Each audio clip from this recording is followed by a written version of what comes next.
A criação de capas de livros é um processo que envolve a sua escolha sobre diferentes aspectos, desde fotos e ilustrações, a fontes, detalhes de diagramação e muito mais. Isso causa uma certa ansiedade nos escritores e pode prejudicar os passos seguintes que eles darão após terminar de escrever seus livros.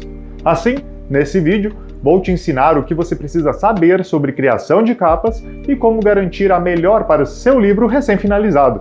Vamos lá!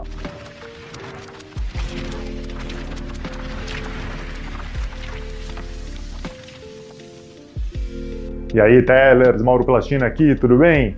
A criação e a escolha da capa de um livro fazem parte do processo de publicação. Alguns escritores podem ter uma ideia do que querem desde o início, ou mesmo começar a pensar sobre isso apenas quando o livro já estiver finalizado. Seja qual for o seu caso, o importante é que você saiba como transformar essa ideia que está na sua mente em algo concreto, trazendo isso para o mundo real. A capa tem vários elementos e possibilidades, o que pode gerar algumas incertezas, ansiedade ou mesmo aquela dúvida do que seria melhor para representar todo aquele trabalho de criar um universo inteiro para o leitor. Ao mesmo tempo, você vai precisar lidar com algumas outras questões que talvez não tenha pensado até então, como escolher entre uma foto ou uma ilustração, avaliar vários tipos de fontes, as cores e como tudo isso se relaciona com o seu livro. A capa tem um poder importante sobre os leitores. Sabemos até que muitos escolhem o que vão ler pela capa, para só depois ler a sinopse e conhecer o autor. Assim, fica aquela dúvida de como você pode causar uma boa impressão, impactar ou até transmitir uma ideia ou emoção. Dessa forma, vamos começar aos poucos para você entender cada uma das partes que compõem essa criação. Uma dúvida comum entre os escritores iniciantes é qual é a melhor opção para as capas, as fotos ou as ilustrações. Lembrando que é essencial ter algo que seja único, sem cópias de terceiros. As fotos são muito usadas por serem mais fáceis e até mesmo por ser algo pronto, entre aspas.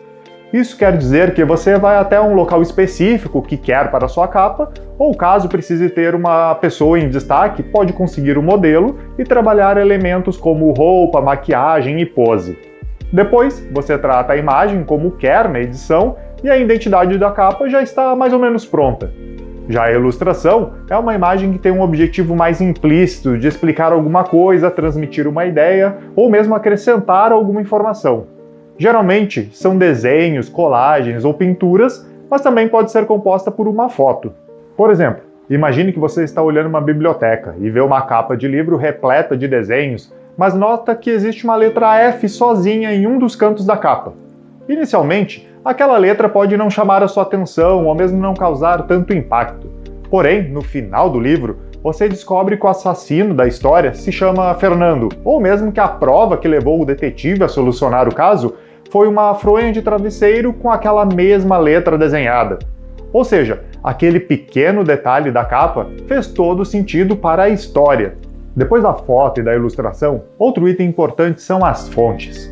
As fontes ajudam a compor todo o cenário dessa capa e podem trazer informações para o leitor e transmitir uma ideia ou sensação.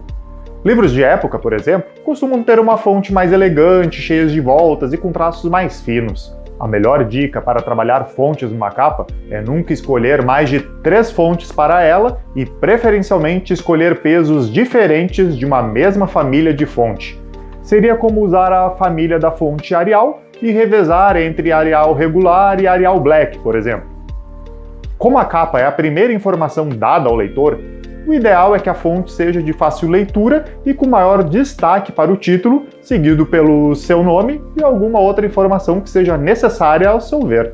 Essa sequência cria uma ordem de prioridade para aquele que lê a sua capa. Em e-books, é possível que o leitor altere a fonte do texto do livro, o que torna a vida de alguns muito mais simples e até facilita o acesso a diferentes obras. Mas a capa, ela nunca muda, continua sendo sempre a mesma. Ou seja, pense na acessibilidade e legibilidade quando escolher a sua fonte para a capa também.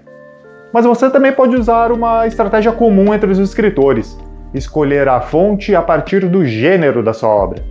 Funciona assim: os livros voltados para o público infanto-juvenil geralmente têm a capa com uma fonte mais simples, como se tivesse sido escrita à mão mesmo, sabe? Já os livros de terror, por exemplo, adicionam elementos nas fontes, como uma parte de uma letra que parece escorrer em uma gota de sangue, um aspecto de trepidação, pontas afiadas e mais grossas. Além disso, dá para brincar com a fonte, adicionando elementos que têm referência com a história, como o raio no título de Harry Potter e a fonte em riscas de giz de O Homem de Giz. Passadas as fontes, podemos falar também do tamanho da página. Você deve ficar atento ao tipo de impressão e à extensão total do seu livro, que influencia na experiência do leitor, na qualidade das imagens e ilustrações, da escrita em si e na facilidade de leitura. Para o melhor aproveitamento do papel, é comum a medida de 14 por 21, e para livros muito extensos, o ideal é um tamanho um pouco maior, de 16 por 23. Se quiser um tamanho tipo revista, as medidas são de 21 por 28, ainda que sejam menos comuns. Inclusive, se você quiser saber mais sobre diagramação de livros e tamanhos, você pode conferir um vídeo aqui do canal sobre o tema. O vídeo está no card aqui em cima. E aí, já está pensando na capa e design do seu livro? Já deixa seu like aqui no vídeo para confirmar e se inscreve no canal para não perder nenhuma dica de escrita aqui. Voltando às capas, podemos falar sobre os e-books. Para eles, valem mais as dimensões e não os tamanhos dos dispositivos. As capas digitais devem ter em torno de 2.500 pixels de altura por 1.600 de largura, garantindo melhor aproveitamento do dispositivo.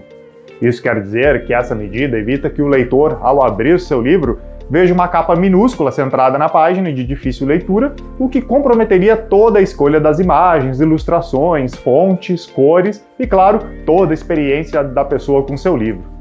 Caso você fique na dúvida, uma dica da Amazon é sempre manter a proporção da capa de 1,6 por 1, que é a altura e largura. As capas físicas e digitais devem passar por uma análise de resolução da imagem, para que não fique granulada ou embaçada, com riscos fora do desenho ou coisas parecidas, já que isso compromete muito a qualidade e a percepção do público, podendo causar uma sensação de desleixo. Com isso visto, chegamos às cores das capas. Um tema muito interessante que pode fazer você descobrir ainda mais coisas sobre seu livro e gênero. Inicialmente, as cores devem seguir a regra básica que permite ao leitor entender os elementos, ou seja, ter o cuidado de evitar que uma cor comprometa informações da capa, como a imagem, ilustração, fonte ou qualquer outra coisa. Nesse sentido, a principal diferença inclui os tons escuros e mais claros. Geralmente, livros de terror, mistério e policial ficam com as cores mais escuras, como o preto. Os de romance com cores mais claras, como o branco e rosa. E os de ficção com aqueles tons frios, como o azul. Mais importante que isso é você entender que as cores transmitem diferentes sensações para o leitor e podem aumentar o desejo pela leitura. O vermelho é uma cor associada a sentimentos mais extremos, como a paixão, amor, ódio, raiva, ira e perigo. Já o amarelo é uma cor que traz a sensação de luz, dia, divertimento, riqueza e até de luxo. Já o verde é uma cor associada à esperança, futuro, possibilidades e pode ser até extravagante. Por outro lado, o azul claro fica com a ideia de serenidade, calmaria, inspiração e segurança, e o azul escuro ligado à força, impacto e até ao desconhecido. Você pode escolher a cor a partir dessa percepção, mas também considerando como as cores se relacionam com a sua história, combinando diferentes tons e transmitindo uma ideia mais ampla para o leitor. Uma dica é sempre garantir que os elementos fiquem visíveis, ou seja, avalie se a cor das imagens ou mesmo do fundo não compromete a leitura do título e informações e vice-versa. Após conhecer os 4 elementos anteriores, imagens e ilustrações, fontes, tamanho e cores, é hora de falarmos sobre a harmonização, algo que já fui comentando aos poucos ao longo do vídeo. Basicamente, a harmonização se refere à ligação de todos esses elementos e até de outras informações da capa do seu livro e a maneira como se relacionam. Muitas vezes, os escritores que estão criando a sua primeira capa acabam adicionando vários elementos diferentes, causando uma sobrecarga de informação. Como quando você pega um livro e vê tantas coisas diferentes na capa que não consegue saber o que olhar primeiro ou o que tem mais importância. Dessa forma, a ideia é que você defina qual é o ponto central dessa capa e adicione os demais elementos a partir desse, sem que os outros atraiam mais a atenção.